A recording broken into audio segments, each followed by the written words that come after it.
और मैं तहे दिल से आप लोगों का शुक्रिया अदा करता हूँ।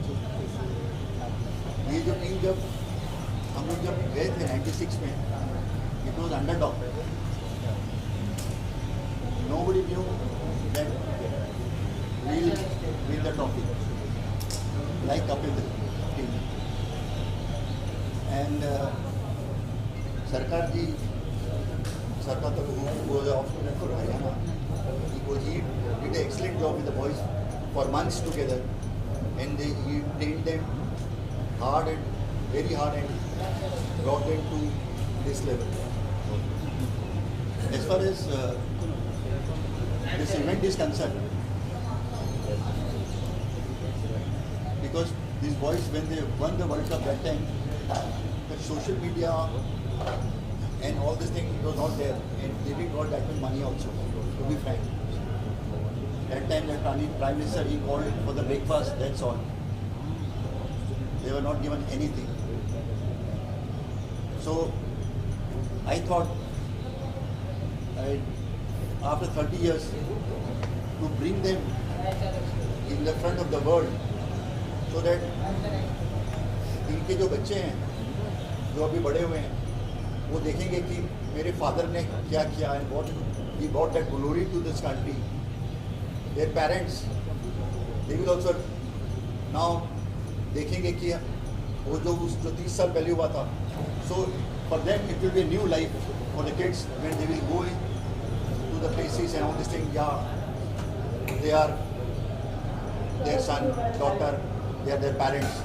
So I wanted them to bring in front of the world what they have done 30 years back. So that was my idea. As far as this event is concerned, we have Eknath Shinde ji as our chief guest, Ashish Shelar ji, and other MPs. They are coming and they will be felicitated by them. And there is a Kashmiri Pandit Association Maharashtra. They come here. They will be also feliciting the team and Eknath Shinde ji and Ashish Shelar ji. And then Sri Satya Sai Organization Maharashtra. They are doing excellent job for the humanity, free hospital, free education, free water. So they are also a part of this team, and they will be also feliciting Eknath Shinde ji, because what Eknath Shinde ji is doing excellent work in Kashmir after that Pahalgam attack. He is visited tremendous so many times. Now he is taking 1,000 wrestlers to there for the blood donation camp from Maharashtra. So I am a fan of him. What he has done as a CM when he was CM for the Maharashtra, and now as Deputy CM he is working for the state. So I wanted him and come bless all of us. That's all. Sarkar ji, please, आपकी दो बातें. सबको नमस्कार. सबसे पहले तो मैं दीपक जी का धन्यवाद करना चाहता हूँ कि उन्होंने ये ऐसा मौका हमें दिया कि हम आपके सामने जो अंडर 15, वैसे तो अंडर 16 टीम थी जो वर्ल्ड कप 96 में जीती, जिसके कप्तान रतिंदर सिंह सोढी और वाइस कैप्टन मोहम्मद कैफ. और जो आपको मालूम होगा कि बाद में जाके इन दोनों ने इंडिया को रिप्रेजेंट करा, और जो एक भारत की मान, जो उनका सम्मान था देश का, उसको उन्होंने जो लॉर्ड्स के अंदर फाइनल के अंदर जो इस यंग टीम ने, जैसे कि दीपक ने बोला कि we were underdog, of course we were underdog. Nobody is rating us कि भाई India is going to win this World Cup, but we did it with the performance of. It was a combined team, combined performance, and they all worked very hard for the goal, and at last they climbed the Everest. And जो top पे जाके उन्होंने जो भारत का झंडा को लहराया, तो आज उसकी जो यादें 30 साल, ये 15 साल के थे, ये सारे 45 साल के हो गए. मैं उस टाइम 45 साल का था, मैं अब 70+ का हो गया. तो ये जो यादें हैं, जो आप देश के लिए आप जो भी अचीव करते हो, वो उसका तो कोई शब्दों में बयान करना बड़ा मुश्किल होता है. उस जो फीलिंग्स हैं उसको आज से महसूस कर सकते हो. You can feel it, when you feel it then you cry, फिर आप रोते हो देश के लिए। तो ऐसा मकाम इन सारी टीम ने 14 खिलाड़ी थे हम, और दीपक भी हमारे साथ था। तो वो 30-25 हज़ार क्राउड लॉस के अंदर फाइनल मैच, ईस्ट स्टैंड में सारे पाकिस्तान के सपोर्टर और वेस्ट स्टैंड में सारे इंडिया के सपोर्टर। तो end of the day we were celebrating the big Diwali, you know. और बिकॉज सरकार जी, एक मेरे को याद आया पाकिस्तान पे, जैसे हम आपको कुछ 15-20 रन चाहिए थे जीतने को, 11-12 रन चाहिए थे जीतने को, पाकिस्तानी क्राउड घुस गया और उन लोगों ने पिच खोदने की कोशिश की। नहीं विकेट उठा के बाद, विकेट उठा के, तो they're endanger, but then the cops came and all this things, then match रुका एंड देन उनको हटाया और हमने फिर मैच शुरू किया and ultimately we won the world cup. So उनकी आदत पुरानी है, वो पहले से ऐसे हैं, तो कोई नई बात नहीं है। पर उसमें आप देखो, किसी ने सोचा था कि वो अंडर 15 टीम में से ये आने वाले फ्यूचर के ये खिलाड़ी, यहाँ पे देखो कैफ है almost player 100+ one day matches, few test matches. ऐसे ही रितेंद्र सोडी भी खेला, अनफॉर्चुनेटली इंजर्ड हो गया, इसकी बैक फ्रैक्चर हो गई थी, जिसके कारण इसका कैरियर शॉर्ट रहा। पर अब as a commentator, as a match referee, brilliant team, जितने भी अभी आप सबसे मिलोगे, ऑल आर अननोन खिलाड़ी। Now they are doing everybody very good and thank you very much. क्योंकि मुंबई में आके, मुंबई है सबको पता है कि वो क्रिकेट का एक समरा, सारे यहाँ पे मक्का कहते हैं यहाँ पे। तो और मैं जब भी यहाँ भवानखेड़े में खेला हूँ 12-14 मैच, दिल्ली ट्रॉफी, तो मेरे को जो मज़ा मुंबई में आके लगता है, जो खेलने का मज़ा है और जो क्रिकेट की कल्चर या क्रिकेट का जो पैशन है, उसका कोई मुकाबला नहीं है। तो इस बार फिर दीपक जी ने हमें मौका दिया आने का, बहुत बहुत थैंक यू आप सबका। उम्मीद करते हैं कि आज जो ये प्रोग्राम होने जा रहा है, इनका तो थैंक यू है, ऊपर भगवान का भी बहुत बहुत थैंक यू। और इन बच्चों का बहुत बेस्ट ऑफ लक कि they do well in their career. और मेरे को तो ऐसा लगता है कि I have not a father of 1 son, I am a father of 15 sons. मेरे ये सारे बच्चे, थैंक यू वेरी मच। तो thank you very much, thanks आप लोग आए, थैंक यू।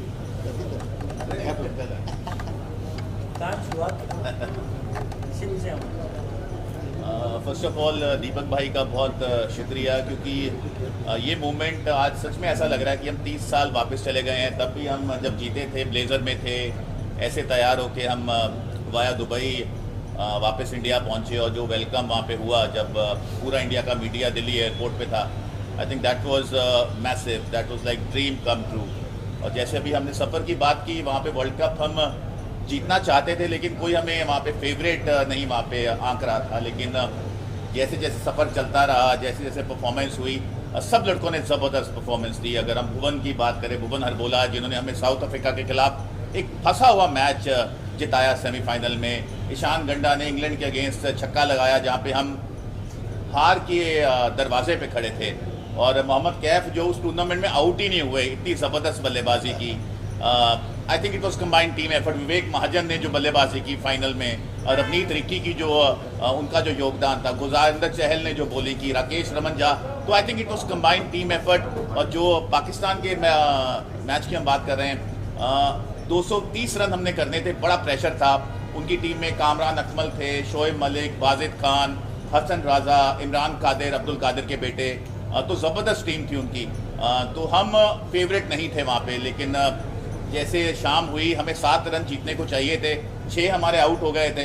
तो एक साइड पाकिस्तानी क्राउड था, अराउंड 15-20 हज़ार लोग, 15-20 हज़ार लोग भारत के एक साइड पे, वहाँ से गाली चल रही थी, वहाँ से गाली, और हम बीच में थे। और जब 7 रन रह गए तो क्राउड जो पाकिस्तान का था एकदम खड़ा हो गया और सारे अंदर आ गए। अंदर आके मैच रुक गया, उन्होंने डंडे डुंडे जो पकड़े हुए थे, तो मेरे साथ महाजन बैटिंग कर रहे थे। तो जब मैंने देखा कि 3-4 लोग मेरे पास ही आ रहे हैं भागते हुए, तो मैंने महाजन को बोला भाग।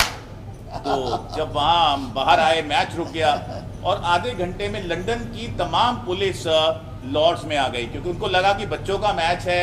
लेकिन ये दर्शाता है कि इंडिया पाकिस्तान कहीं भी खेलें, ये राइवलरी बहुत ज़बरदस्त है। और उसके बाद 7 रन जीतने को चाहिए थे, मैं बाहर था, तो दीपक भाई आए, तलवार सर आए कि अभी मैच ख़त्म नहीं हुआ है ना, विकेट गिरना नहीं चाहिए, नहीं तो प्रेशर हमारे पे आ जाएगा।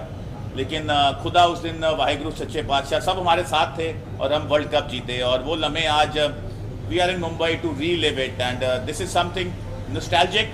सोचा नहीं था ऐसा होगा, लेकिन तमाम टीम, अब टीम बस में हम आए हैं, ऐसा लगा कि 30 साल पहले जैसे हम इंग्लैंड के खिलाफ खेलने जाते थे, पाकिस्तान के खिलाफ खेलने जाते थे। I think it has been magnificent. और स्पेशली मैं मोहम्मद कैफ के बारे में कहना चाहूँगा, उसके बाद सबको मौके मिले, कोई डोमेस्टिक बड़ा अच्छा खेला, इंडिया ए खेला, मुझे मौका मिला भारत के लिए खेलने का। लेकिन जिस तरह कैफ ने इतने साल भारत की नुमाइंदगी की, जॉन्टी रोड्स की हम बात करते हैं, मुझे लगता है जॉन्टी रोड्स से बेहतर मोहम्मद कैफ हैं और आज भी ये फील्डिंग वैसी कर सकते हैं जो जॉन्टी रोड्स करते हैं, जिनकी fitness I think has to be the best in the world. And last but not the least, it wouldn't have been possible without Talwar sir, because जो हमने कैंप फरीदाबाद में लगाए 3 महीने, कोई स्पॉन्सर ज़्यादा नहीं था, एक पंखा होता था, एक क्लासरूम था स्कूल का, 70 बच्चे वहाँ सोते थे और पंखे के हम आसपास आते थे कि हवा आ जाए हमें। लेकिन उसके बाद जो 20 अगस्त 1996 जो हवा लगी जीत की, वो तोहफा थी। तो इसीलिए कहा जाता है यूं ही बैठे बैठे जय जयकार नहीं होती, कोशिश करने वाले की कभी हार नहीं होती। तो इस टीम ने कोशिश की और इसका योगदान तमाम खिलाड़ियों को जाता है, तमाम मैनेजमेंट को जाता है। और वंस अगेन तहे दिल से दीपक भाई को शुक्रिया, थैंक यू। मैं एक चीज़ ऐड करना चाहता हूँ, फाइनल के अंदर ये नॉट आउट है, कितने कर 83 नॉट आउट, तो एक स्टैंड पे ये पकड़ा रहा था, सारी ताड़ियाँ इसके लिए बजा दी आपने। क्या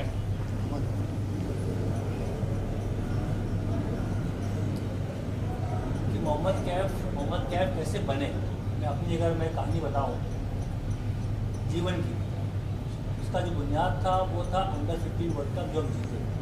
तो मैं आता हूँ यूपी से, और यूपी में क्या होता है उस टाइम पे, मतलब मैं बात कर रहा हूँ 96 की, आज से 29-30 साल पहले की बात है। तो यूपी में क्या होता है कि एक प्लेयर तो बहुत होते हैं, बहुत भीड़ है, बहुत बड़ी आबादी वाला वो स्टेट है। तो हम जैसे बहुत से मोहम्मद कैफ वहाँ घूमते रहते हैं।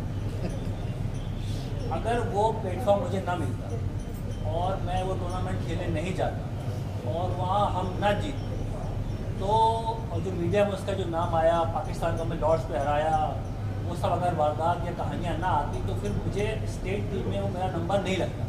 ये खेलने वाले बहुत होते हैं, पर किस्मत से अगर आपको एक लाइन मिल जाए, डायरेक्शन मिल जाए, उसके लिए आप इतनी मेहनत तो बहुत करते हैं, पर वो लाइन तलाशते हुए कभी आपका जीवन निकल जाता, मौका नहीं मिलता। और मैं अपने स्टेट की बात करूँ, मुंबई का मुझे नहीं पता क्या सिस्टम है, सिस्टम तो अच्छा ही है, पर मैं अपने स्टेट की बोलूँ तो थोड़ा सा वो सिस्टम के मामले में पीछे है। तो जब हम जीत के आए तो वहाँ मुझे मौका मिला, फिर मैं अंडर 16 खेला, फिर वहाँ अच्छा खेला, रन बनाया, 19 खेला, 19 वर्ल्ड कप कप्तानी करी, वहाँ जीते, रणजी खेला, दिलीप ट्रॉफी खेली, फिर इंडिया के लिए खेला, और उसके बाद आपने मेरा नाम सुनना स्टार्ट किया। उसके बाद पर वो जो जर्नी है शुरुआत की यहीं से हुई। सरकार तलवार साहब बैठे, मैं उस टीम का हिस्सा नहीं था। पहले बार जब 40 का जो कैंप लगा, मैं सिलेक्शन मेरा नहीं हुआ था, मैं घर चला गया। इन्होंने निगाह लगा कर रखी थी, फिर एक लड़का था जो बैटिंग तो अच्छी कर रहा था, तो ऊपर इतनी भीड़ थी वहाँ पे, मैं सिलेक्शन नहीं हुआ। तो इन्होंने फ़ोन कराया कि बेटा तुम जा रहे हो, पर मेहनत करते रहना, मैं कोशिश करता हूँ कि तुम्हारा अगले कैंप में नाम आए। मैं घर गया, फ़ोन आया घर पे, उस टाइम तो लैंडलाइन थी, तो मोबाइल का ज़माना था नहीं, मैं 30 साल पहले की बात कर रहा हूँ। तो उन्होंने फ़ोन किया कि अगले कैंप में आपको आना है। मैं गया, वहाँ 10-12 मैचेस हुए, मैचेस खेले, मैंने स्कोर किया, फिर टीम में नाम आ गया। तो मैं बताना चाह रहा हूँ कि उस्ताद की जो रोल होता है आपके जीवन में, क्योंकि मेरे पास तो बहुत से मैंने कोचेस देखे, मैंने ग्रेग चैपल भी देखा, मैंने जॉन राइट देखा, मैंने सौरभ गांगुली कप्तान देखा, सचिन के साथ खेला बहुत साल, राहुल द्रविड़ कैप्टन थे, तो कोचेस तो बहुत मिले मुझे लाइफ में। पर जब मोहम्मद कैफ को कोई जानता नहीं था, उस टाइम ये शख्स मेरे साथ खड़ा हुआ, सरकार तलवार। इनका क्या था कि ये बड़े ईमानदार, ऑनेस्ट, कि यार अगर मैं कोच बनाऊँ तो टीम ऐसी बनाऊँ कि जाके वहाँ पे अच्छा खेलें। सिफारिशी बहुत सारे थे, वो स्कूल फेडरेशन में टूर्नामेंट था, बहुत सारे जो नहीं अच्छा खेलते थे उनका भी बहुत वो ट्रायल प्लेयर, उनके बहुत सारे जानने वाले थे, पर इस बंदे ने ना, वो पंडित साहब बैठे हैं, दीपक पंडित साहब वो भी सिलेक्टर थे, इन दोनों ने ये डिसाइड किया कि ये टीम में सिर्फ अच्छे प्लेयर जो डिजर्विंग प्लेयर हैं वो प्लेयर ही हम सिलेक्ट करेंगे। जो बुनियाद थी वो सच्चाई की पे बनी थी, ईमानदारी का बेस था। इसलिए मैं बोलता हूँ कि जो कोचेस का जो रोल होता है उस्ताद का, मैं खुल के नाम ले रहा हूँ क्योंकि इनके अगर सरकार दरबार साहब ना होते तो मैं यहाँ पे नहीं बैठा हूँ, क्योंकि मौका दिलाया। फिर वो तो बात की बात है, मैं अच्छा खेला, वहाँ पे वाइस कैप्टन भी बन गया, मैंने स्कोर भी किया, वर्ल्ड कप जीत के आ गए, इंडिया पाकिस्तान का नाम लिया। यहाँ पे लॉर्ड जैसे मक्का ऑफ क्रिकेट बोलते हैं लॉर्ड्स को, वहाँ खेलने का मौका मिला। एक तरफ पाकिस्तान का क्राउड है, उनका फ्लैग, हमारी तरफ हिंदुस्तान का क्राउड है, वहाँ तिरंगा लहरा रहा है। मतलब 15 साल की उम्र में तजुर्बा ऐसा हो गया कि यार अच्छा ये होता है प्रेशर कि अंडर 15 जो अंडर एज क्रिकेट होती है वहाँ पे आपको खेलने का मौका मिला, ऐसा मौका कि सारी दुनिया की निगाह आपके ऊपर है। अच्छा वो जीत गए, फिर मैं पाकिस्तान टूर पे भी गया 2004 में, 2006 में भी गया, वहाँ जीत के आए, बहुत सारे मैचेस खेले। तो वो ऐसा प्लेटफॉर्म था कि जब मैं दोबारा पाकिस्तान सर के साथ खेला, क्योंकि मुझे ट्रेनिंग मिल गई कि भाई पाकिस्तान के साथ जो दबाव होता है, बाहरी दबाव जो बज़ होता है, उसको कैसे हैंडल करते हैं, तो मुझे जो बुनियाद मिली वो अंडर 15 वर्ल्ड कप था। सर वो अगर पाकिस्तान का जो मैच हम जीते, इतना प्रेशर वाला मैच था, अगर वहाँ से हमें हैबिट ना मिलती, खेलने की आदत नहीं पड़ती, प्रेशर वाला मैच, तो मैं यहाँ पे ना बैठा होता। तो मेरा मानना है कि उसके बाद तो ऑफकोर्स मैं बहुत खेला, सोडी इंडिया के लिए खेले, दरबार साहब भी अपना बिजी हैं, उनके साथ बहुत सारे काम करते हैं लाइव। बहुत सारे जो हमारे टीम के जो प्लेयर यहाँ पे आए हुए हैं, कोई रणजी खेला, कोई नॉर्मल जॉब कर रहा है, कोई स्ट्रगल भी कर रहा है। ऐसा नहीं सब लोग को लाइफ में बराबर मिलता है, ऐसा नहीं होता, कोई स्ट्रगल भी कर रहा है, कोई जॉब कर रहा है। तो मेरा कहने का मकसद ये है कि यहाँ आने का जो पूरा एक प्लान था कि भाई इसको थोड़ा सा अपनी कहानी बताई जाए, और मीडिया आई हुई है जो मैं चीज़ें बयां कर रहा हूँ कि कहानी को आप समझें, आप भी जिए कि हम किस तरीके से वहाँ पहुँचे और कैसे वहाँ से जीवन बदला। प्लेयर हम जैसे प्लेयर निकले, जीवन बदला, अपॉर्चुनिटी मिली। तो वो जो 2 शख्स यहाँ बैठे हैं, इनका बहुत बड़ा योगदान था। सही सिलेक्शन, सारे मैच जीते, 6 के 6 मैच जीते, एक ही मैच वहाँ हारे नहीं हम लोग। तो और इसीलिए यहाँ बैठे हैं। तो बहुत बहुत शुक्रिया आप सब मीडिया वालों का, क्योंकि आप लोग का फ़र्ज़ बनता है कि ये कहानी आप बताएं, लोगों तक ये कहानी जानी चाहिए। और मैं जो कुछ भी हो पाया, लोग जॉन्टी रोड्स का नाम ले रहे हैं, कोई नंबर 7 पे, मैं दोबारा लॉर्ड्स में खेला, जो 325 की बात करते हो, वो लॉर्ड्स में दोबारा खेलने का मौका मिला। मैंने वहाँ मैच जिताया भी, मैंने तो मैच बनाया, क्योंकि वहाँ मैं पहले खेल चुका हूँ, गया हूँ, तो फ़र्क पड़ता है वो जो ग्राउंड में पहले अगर आप खेले हैं तो। Overall thank you so much, आप लोग ने टाइम निकाला, यहाँ हमें बुलाया और मुझे बड़ा मज़ा आया। मैं तो जो हमारे टीममेट्स हैं यहाँ पे मिल के बस में बैठे, साथ में आए, पुरानी यादें ताज़ा करी। उसका मौका कहाँ मिलता है, लाइफ में लोग बिजी हैं, ऐसा नहीं कि आप मुंबई बैठे हो, इस तरह हरियाणा रहते हैं, मैं गुड़गांव रहता हूँ, यूपी रहता हूँ, ये पंजाब से आ रहा है। तो आपने ऐसा मंच दिया, मौका दिया कि साथ में मिले। Deepak sir thank you so much, बहुत अच्छा आपने काम किया कि आपने दोबारा से हमें जो रिलीफ की बात करते हैं मोमेंट जीने का मौका दिया। तो थैंक यू सो मच, और आप सभी का बहुत बहुत धन्यवाद। थैंक यू और एंजॉय द इवेंट। और सर मैंने बच्चों एक बार इंट्रोड्यूस कराना चाहूँगा, हाँ प्लीज़ प्लीज। हम थोड़ा क्लियरली नहीं करना चाहते। उनके साथ हमें खेलना भी चाहिए पाकिस्तानियों के साथ। तो मैं सवाल का जवाब दूँगा, पर मैं जिस इवेंट के लिए आया हूँ ना, ध्यान रखना वो इवेंट क्या है। जब पाकिस्तान की तो बहुत चर्चा होगी, बिल्कुल सही बोला, पर मैं चाहता हूँ जिस इवेंट के लिए यहाँ पे आए हैं वो अंडर 15 लोम्बार्ड वर्ल्ड कप, उसका नाम चले, क्योंकि वो एग्जाम्पल के तौर पर था कैसे हमारा स्ट्रगल रहा, कैसे हम वहाँ पहुँचे, लॉर्ड्स पे जीते, फिर कैसे ज़िंदगी बदली, वो कहानी आप लोग ना भूलें। इसलिए मैं यहाँ पहुँचा हूँ कि ख़ास तौर पर टाइम निकाल के हम लोग सब दिल्ली से आए हैं कि वो कहानी पे आप ज़्यादा ध्यान दें कि भाई कैसे वहाँ पर पाकिस्तान को हराया, सोडी कैसे कप्तानी करी, मैच इनिंग जो हिट मारी है। मैं चाहता हूँ वो चीज़ अब देखी ना हो। बाकी आप सवाल करो, कोई दिक्कत नहीं। इसके बारे में सर आपने बहुत अच्छा एक्सप्लेन बताया, और हम चलाएंगे भी, दिखाएंगे भी। ये जो सवाल है इस पर आपकी राय सर मुझे जानना चाहते हैं कि मैं सूर्य कुमार यादव की बहुत तारीफ करती हूँ, जिस तरीके से एज अ प्लेयर उन्होंने हालात को हैंडल किया। मीडिया बस था, आसान ऐसे नॉर्मल चीज़ नहीं होती कि आप नए कप्तान हो, डिफेंडिंग चैंपियन हो, रोहित शर्मा कप्तान थे, हम वर्ल्ड चैंपियन बने, फिर सूर्य कुमार यादव कप्तान बने। तो मैं देख रहा हूँ सूर्यकुमार यादव में रोहित शर्मा की झलक देख रहा हूँ। जिस तरह से लीडरशिप लेके आ रहे हैं, मीडिया को हैंडल करना, वहाँ बातें करना, चेहरे पे मुस्कुराहट होती है, दबाव अंदर होता है पर चेहरे पे बंदे की शिकस्त नहीं आती, हंसते हंसते काम करता है, बल्ला चलता है। सबसे बड़ी बात विनिंग हिट मारना आता है उसको। जो भी कप्तान इंडिया पाकिस्तान के दबाव के साथ जो भी उसने निर्णय लिया, हाथ मिलाएंगे नहीं मिलाएंगे, उसका फैसला था, टीम का फैसला था, उसके साथ वो आगे बढ़े।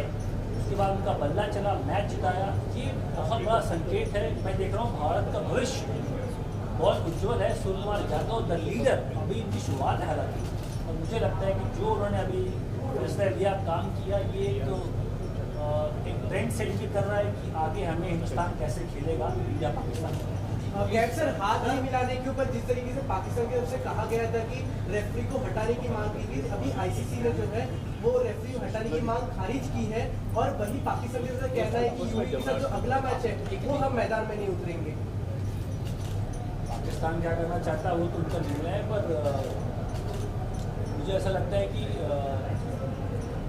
जो हाथ मिलाने का जो एपिसोड था अभी हुआ था, उसमें जो कोई सही मैंने के एक आर्टिकल पढ़ा था जहाँ पर कोई लॉ नहीं है, कोई नियम नहीं, रूल नहीं कि आपको हर मैच में आपको गले मिलना, चप्पियाँ डालनी है, हाथ मिलाना है, कोई लॉ नहीं है। और इस तरह से माहौल चल रहा है, आई थिंक वो उत्तर देना लाजमी था। सूर्यकुमार यादव के पास जो एक्शन लिया as a leader, I think वो सबने देखा, सबने सराहा भी, मैच भी खेले। बहुत बड़ा बैकआउट कर दो, मैच मत खेलो, मैच खेले। हमने उनको वहाँ पे धूल चटाई, 7 विकेट से मैच जीते, आराम से मैच जीते। और उसके बाद जो उनका बयान आया हाथ न मिलाना, तो मेरे हिसाब से जो भी भारतीय कदम था सूर्यकुमार यादव द्वारा, उसकी प्रशंसा होनी चाहिए और एक बड़ा एग्जाम्पल से सर कैप्टन, सबसे पहले तो लॉर्ड्स में आप लोगों ने वर्ल्ड कप भी जीता, लॉर्ड्स में गांगुली साहब ने टी शर्ट भी पहना है, किस तरह की मेमोरीज रही है आप लोगों की लॉर्ड्स के साथ में?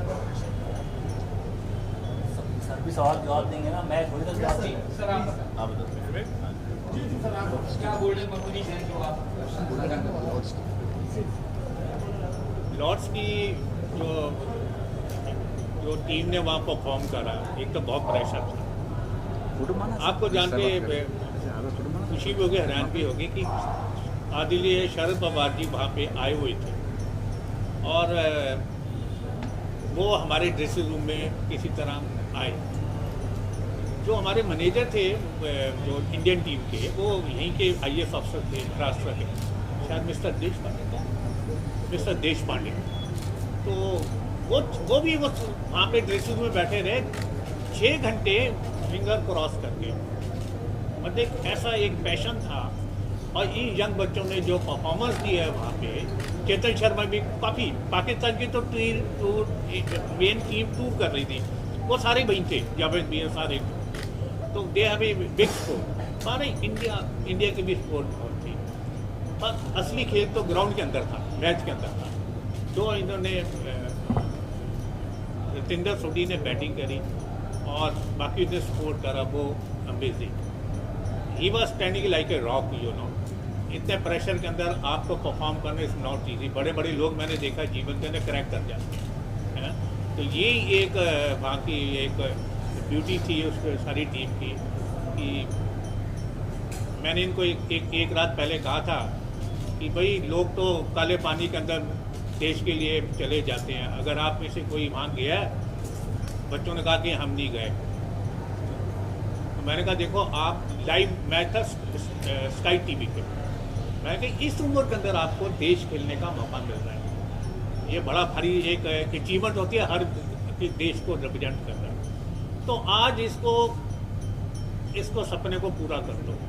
मैंने जैसे पहले बोला यू क्लाइंब द एवरेस्ट, तो मैं खड़ा हो गया, तो ये सारे लोग यू के अंदर बैठे थे कुर्सी कर, तो मैंने इनसे सबसे जाके हाथ मिलाया।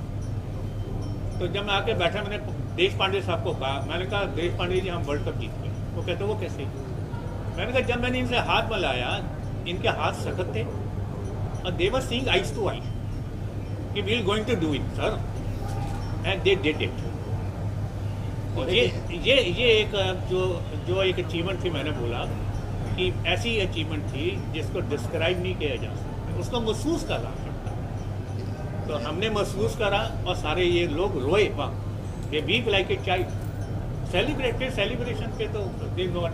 Prime minister hosting breakfast, president of India doctor Shankar Dayal Sharma उन्होंने हमें होस्ट करा, और दिल्ली के चीफ मिनिस्टर थे मिस्टर वर्मा, और अबू धाबी में 3 दिन रहे, वहाँ पे इंडियन वो बाद में सारी चीज़ें बहुत अच्छी होती है। सक्सेस है so many you know celebration. एक incident, that's why there's one incident you will remember, हम लोग जब विकेट पहले गिर गए थे फाइनल्स में, as it was long chase, I being a Sathya Baba devotee, तो मेरे पास विभूति थी, तो मैंने रतिंदर बताया, तो रतिंदर को मैंने बोला भाई एक विभूति ले खा, और देखो सबको मिले जो जाने वाले थे सबको, and then you will not believe, I think we hardly lost 1 wicket after hardly 1 wicket loss and we beat Pakistan.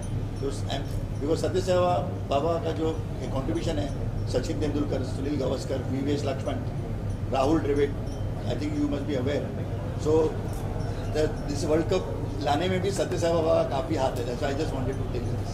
Sir और एक चीज़ है कि कितना बड़ा चैलेंज था कि इतनी परफेक्ट टीम साथ में लानी, जैसे कैप सर ने कहा कि मतलब हो सकता था अननोटिस चला जाए उनका जो परफॉर्मेंस है, अगर उस बारे में कुछ शेयर करें कि कितना बड़ा चैलेंज था पूरी टीम को साथ में लाना। it was my dream, मेरा थॉट था, and I wanted to just bring to the, and ultimately I can tell you, Satya Sai Baba, it is he, we are, doer is he, Satya Sai Baba, not me or anybody, you know, it's almighty, it's all his blessing, I am just the doer is he, so I tried my best, and they are here for the world, and all the best to them.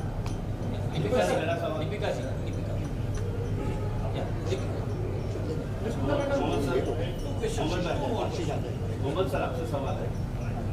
या please sir Indian team में मोहम्मद कैफ जैसे दूसरे बने नहीं, एक ही मोहम्मद कैफ जो तो आप थे, तो ऐसे कोई क्यों नहीं बनाया? अभी रीजन क्या है?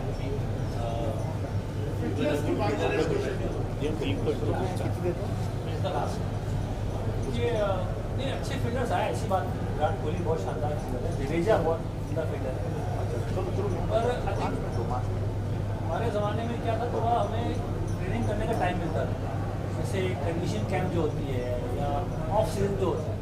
अभी आजकल के ज़माने में शायद आपको ऐसे कोई बहुत बेटर फील्डर्स हैं, पर शायद बहुत तगड़ा मतलब ऐसे कोई जडेजा के ऐसे आसपास शायद ना मिले। उसका रीज़न मेरा ऐसा मानना है कि इतने मैचेस खेलते हैं, कोई कभी उड़ जाए, कभी IPL आ गया, कभी कोई दिलीप ट्रॉफी हो रही है, अभी आप देखो ना जैसी बारिश खत्म होता है बंदा ना साल भर बिजी होता है। फील्डर बनने के लिए आई थिंक मुझे लगता है कि थोड़ा टाइम, जैसे अभी रोहित शर्मा का देख लो आप, क्या एक नया लुक आया, वो क्यों कर पाए कि ब्रेक लिया है। अगर आप लगातार मैच खेलते रहोगे, वो जो रूटीन होता है होटल में सोना, सुबह भागना, भाग दौड़ के नाइट में आप फिटनेस पे काम नहीं कर पाते। फिटनेस से काम करने के लिए तो ब्रेक चाहिए। जो अभी रोहित शर्मा का मैं देख रहा हूँ कि वो काफ़ी उन्होंने वेट लूज़ किया, बड़ा एक शार्प लुक आ रहा है, तो वो क्योंकि अभी उड़े आने वाला है, उसे तैयारी कर रहे हैं। तो मेरा मानना है कि अच्छा फील्डर बनने के लिए आपको थोड़ा सा टाइम अलग से, जो फिटनेस कैंप की बात करते हैं वो सब इंडियन टीम में ऐसे बहुत कम लगता है। आपने कब सुना है इंडियन टीम में कि 40 दिन का कंडीशनिंग कैंप, कब सुना बताओ ना। उसके वजह से क्या होता है ना, अगर आप फिटनेस से काम नहीं करोगे, आप तेज़ भाग नहीं पाओगे, तेज़ भाग नहीं पाओगे तो आप अच्छी फील्डर बन ही नहीं पाओगे। तो मेरा मानना है कि जो बेस होता है अच्छा फील्डर बनने का, वो होता है फिटनेस, वो आपकी एजिलिटी, वो आपका स्पीड, टांगों में जान, वो शायद होता है मेरे हिसाब से। आपको ऑफ टाइम मिलता है तब आपको काम करने का इसको साइन ऑफ नहीं, बच्चों से कैप सर